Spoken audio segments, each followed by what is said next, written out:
En los próximos 30 minutos vas a disfrutar del análisis profundo de la situación actual de los países y sus sociedades en la voz de Bernardo Klicksberg. Esto es Klicksberg en tiempos de post-pandemia. Estimados amigos de Radio High, la primera radio judía en idioma español, este gran avance cultural para las comunidades judías de Iberoamérica y de Israel, de las comunidades judías latinas de Israel, llevado adelante, fundado y llevado adelante por Miguel Stuerman. Saludamos nuevamente los 30 años que está por cumplir Radio High. Miguel Stuerman, con el apoyo directo de ese gran luchador por la cultura judía y por un futuro para las comunidades judías en América Latina, por Dani Salzman.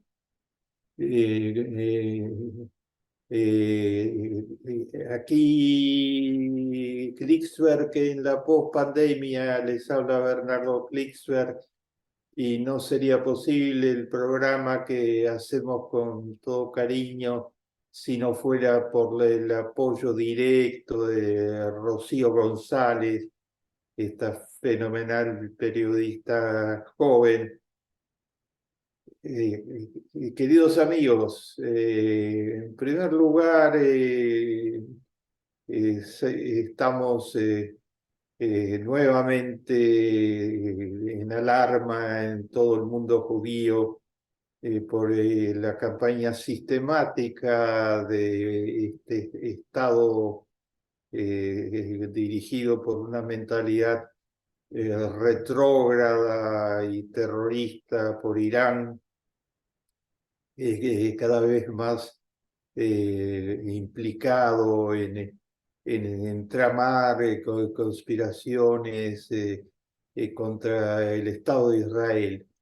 Es una situación histórica única, un Estado que quiere destruir a otro Estado como objetivo fijo, no tiene nada que ver con su bienestar, sino que es el odio de los ayatolas, no del pueblo de Irán, sino de estos líderes llenos de odio, de antisemitismo, de discriminación contra la mujer, de violación de los más elementales derechos en una sociedad de los seres humanos. Irán, que está muy abajo en la tabla de desarrollo humano de las Naciones Unidas, a pesar de ser un país con muchas riquezas potenciales, pero manejado brutalmente por los ayatolas. Irán, que termina de restablecer oficialmente la policía de la moralidad para que vele porque las mujeres sigan hundidas en el medioevo, y las mujeres de Irán han anunciado que se van a rebelar, que no van a tolerar, a pesar de que saben que el costo es gravísimo, porque rebelarse contra el régimen, como sucedió con el asesinato de la joven iraní de 22 años que tenía un pequeño defecto en cómo se había puesto el velo, y la policía de la moralidad la desapareció, la asesinó. Eso significó una gran rebelión de las mujeres en Irán, que llevó a 500 muertes en la represión feroz que lanzó la Guardia Revolucionaria, ese grupo fascista que busca cómo atacar objetivos israelíes en todo el mundo y al encarcelamiento de 20.000 personas porque el pueblo iraní salió a las calles a manifestar contra lo que había sucedido. Encarcelamiento en las mazmorras de Irán, donde no hay ninguna garantía de vida. Irán está repartiendo sus drones para objetivos terroristas, tiene una producción de drones significativa y alimenta con esos drones a Putin para la guerra infame que se está librando contra el pueblo ucraniano y contra la democracia en Ucrania, asesinando con esos drones. Hay un pacto militar muy cerrado entre Irán y la Rusia de Putin, y el armamento se utiliza para aterrorizar y asesinar población civil, en primer lugar en Ucrania. Irán, que es el gran suministrador de apoyo financiero actualmente de Hezbollah en el Líbano, del gobierno terrorista y genocida de Siria, de Hamas, del Yihad Islámico. eh, eh, Alerta, alerta, porque la amenaza de que Irán siga armándose, reprima ferozmente la disidencia como lo ha estado haciendo, sirva de apoyo a guerras como la de Rusia, está allí presente. Es un país con una gran población a la que está expoliando ferozmente para cumplir los objetivos fanáticos del grupo de ayatolás que maneja el poder al servicio de las ideas más nefastas y retrógradas. Irán, que sirve también de sede, de base de reunión para grupos terroristas y racistas de todo el planeta, y que participa activamente en la campaña en las redes sociales para demonizar al pueblo judío y al Estado de Israel. Rusia, la Rusia de Putin, tuvo dos actos, entre los muchos otros, destruir ciudades enteras, ruinas, convertir en ruinas monumentos arqueológicos importantísimos, incluidos sinagogas, viejas sinagogas. Putin extendió el servicio militar estos días de 18 a 30 años para poder tener más carne de cañón para enviar al frente, pues la juventud de Rusia quedó atrapada en esta trampa de hierro y propinó un golpe gigantesco al género humano, cortó la exportación de los cereales de Ucrania, que proporcionan un tercio de los granos del mundo entero. Hubo una operación de maldad pura porque se sintió su impacto inmediato en los pobres de África y de Asia y también de todo el panorama mundial de la pobreza. Los granos subieron de precio ferozmente en pocos días y hay una escasez pronunciada. El Programa Mundial de Alimentos de la ONU ha anunciado que está en el estado de emergencia absoluto porque con los recursos que los donantes le han proporcionado no le alcanza. Tiene dos categorías eh, más bajas de todas, que son los que tienen hambre crítica y después los que no tienen nada para comer. Dice que está cortando a los que tienen hambre crítica para darle algo a los que no tienen nada para comer, para y hace un llamado desesperado a aumentar las donaciones. Putin tuvo que ver con la cuestión porque el impacto de sus despiadado corte de las exportaciones ucranianas de granos, entre otras cosas para subir el precio de los granos que exporta Rusia y favorecer a los multimillonarios oligarcas rusos que apoyan el régimen y que son cómplices totales de esta guerra absolutamente condenada por casi todo el género humano. Irán, Putin,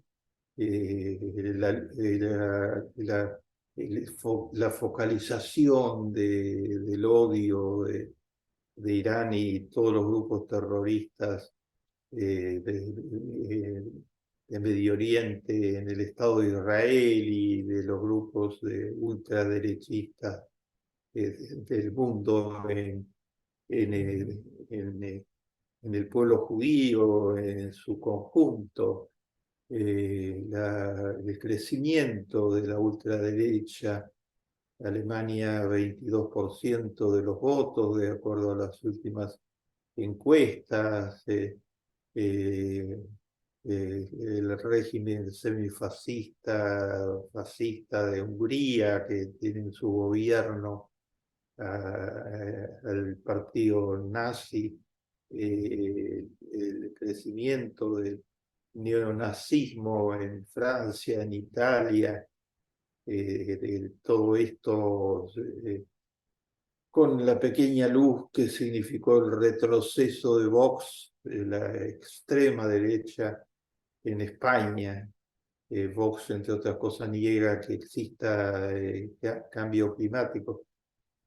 Todo esto es alarmante, absolutamente. Hay una película que todos ustedes deberían ver, que es una de las dos películas más taquilleras de las últimas décadas, Oppenheimer, lo que significa haber participado, ser socio en la creación de la bomba atómica. Oppenheimer, una gran película totalmente basada en los datos de la realidad, en una gigantesca obra de dos escritores. eh, eh, eh, Se ha convertido en una referencia mundial porque plantea al desnudo totalmente el tema ético de la utilización de la ciencia y tecnología para empresas este, de destrucción. Esto atormentó a Oppenheimer toda su vida. La película menciona algunos de sus diálogos con Albert Einstein. Muestra categóricamente la película y el libro que Einstein no tuvo ninguna intervención ni participación de ninguna índole en el proyecto Manhattan, que creó la bomba atómica.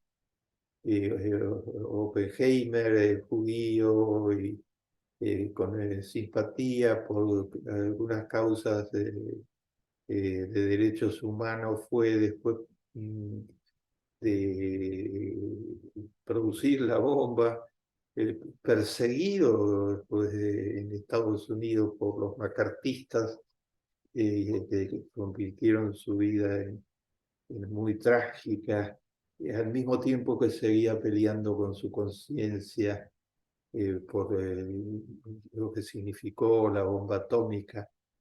Eh, eh, Al mismo tiempo estaba todo este drama histórico sobre el escenario, ¿no? Pero tanto el director, Nolan es genial director, como su personaje, como los autores del libro más documentado sobre Oppenheimer, 15 años de investigación, han lanzado una alerta estos días a todo el género humano. No dejemos que la inteligencia artificial llegue a tener el secreto de las armas nucleares, porque ahí la humanidad va a estar totalmente indefensa frente a los robots y las máquinas que se anticipan. Queridos amigos, quiero compartir con ustedes, aunque sea rápidamente, una muy buena noticia, que es que sigue el entusiasmo, el nuevo entusiasmo por el Yiddish. El Yiddish, ese idioma que es mi herencia cultural, como la de muchos otros judíos latinoamericanos, que aprendieron Yiddish en sus casas o en las escuelas, eh, puede sentirse muy orgulloso. Hay reediciones permanentes, y me quiero centrar por un momento en eso, seminarios en Yiddish, enseñanza del Yiddish en universidades, un renacer del Yiddish en el Estado de Israel, en, en, grupos internacionales, en el Canadá en gran escala, y hay una reedición permanente de las obras de Bashevis. Bashevis Singer sacó el premio Nobel de literatura junto con Tomás Agnon, con Shmuel y Yosef Agnon, los dos únicos judíos militantes activos totalmente que fueron agraciados por el premio Nobel, Agnon por su fenomenal producción en hebreo, y Bashevis que penetró la vida judía real, que desde 1939 hizo un pacto total con el Forward, ese gran diario judío con más de 120 años ya de antigüedad, y escribía todos los números de su vida en el Forward, sus famosos román son novelas extensas por entregas. Así surgió la primera, Natán de Goray, sobre el falso Mesías, Shabbatai Tzvi, y la familia Mosca, inmenso volumen de enorme valor, y los 18 novelas y más de 180, más un número descomunal de cuentos cortos, en donde Bashevis, escribiendo siempre en yiddish, nunca escribió en otro idioma.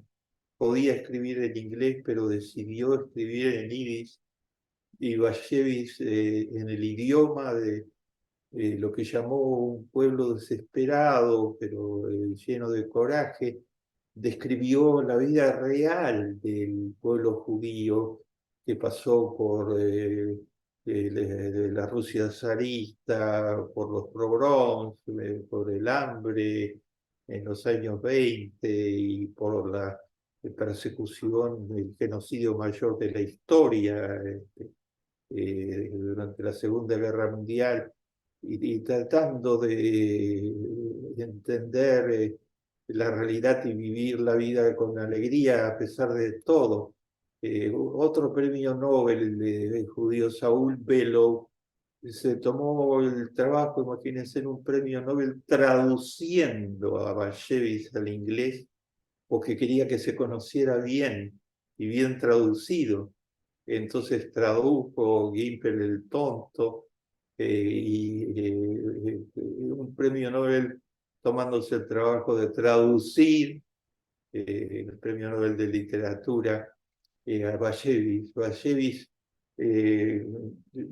vivió escribiendo la gran saga del pueblo judío humilde y del Yiddish y de la gente cotidiana. Y lo hizo con una maestría tal que se convirtió en una historia universal.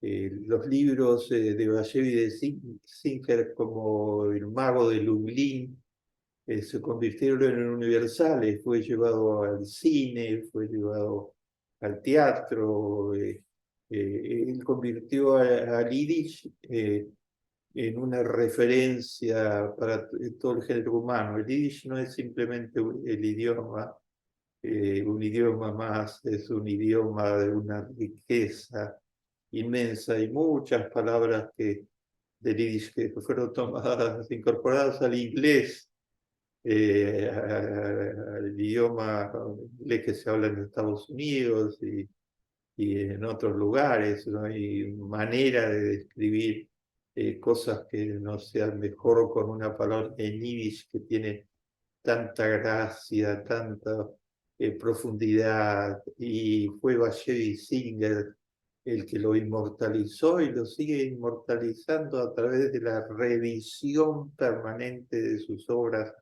que están entre las más exitosas de la literatura universal.